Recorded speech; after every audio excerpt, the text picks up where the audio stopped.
Over the last 2 decades, scientists have found thousands of planets elsewhere in the universe. These are called exoplanets. As we get better and better at finding them, we need ways to narrow down the ones most likely to support life. 2 NASA rocket teams are working to do just that from Australia. Their mission? Study a special pair of stars best seen in the southern hemisphere and propel humanity's search for habitable worlds into the future. I'm Miles Hadfield, and I'm following these rocket teams to Australia to show you what it takes to launch a rocket and make groundbreaking scientific measurements. Hang on tight. We're going on an adventure, high above, down under.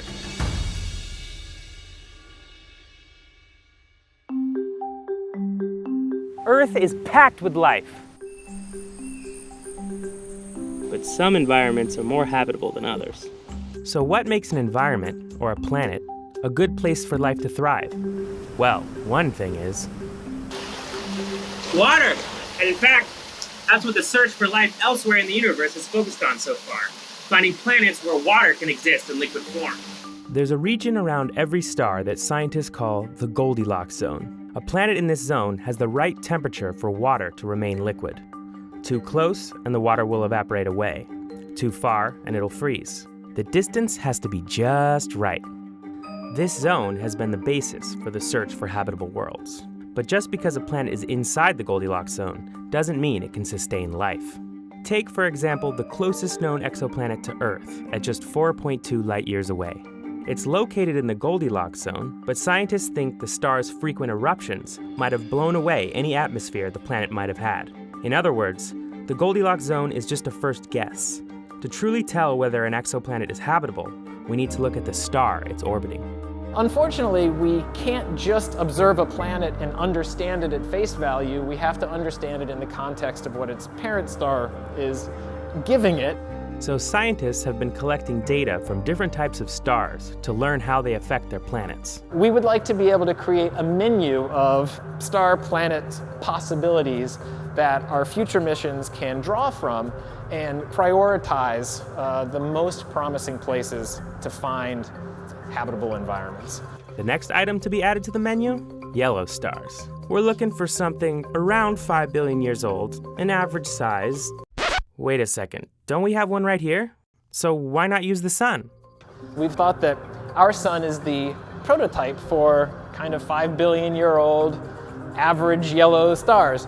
What we've learned recently is that our sun is actually quite inactive for a 5 billion year old yellow star.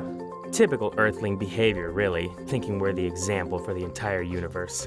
But it turns out, yellow stars are found throughout our galaxy, and they tend to erupt with life-altering activity more often than our sun does. So, if we want to understand if they can still support life, we'll need more data than our sun can give us. That's why 2 rocket teams are looking to Alpha Centauri A and B. The reason why we're targeting Alpha Centauri is that it's our nearest solar twin. So in many, many ways, it's just like the sun. It has almost the same mass, it's a very similar age, and it's nearby, which is always great. And with the help of NASA sounding rockets, they'll capture light from those stars that doesn't make it to the ground. This range of highly energetic ultraviolet light has never been measured before for these stars. Even small differences in this UV light from a star can determine whether a nearby planet can support life or not. But the Alpha Centauri system isn't visible from most places in the US. It's best studied from the southern hemisphere. That's why we're here in northern Australia, in the traditional homelands of the Yolngu people. They've been observing the stars here for tens of thousands of years.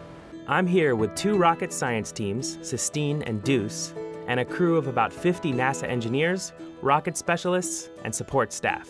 In partnership with Equatorial Launch Australia and the Gumatch Corporation, they've created an entire rocket range from scratch to help the scientists achieve their goals.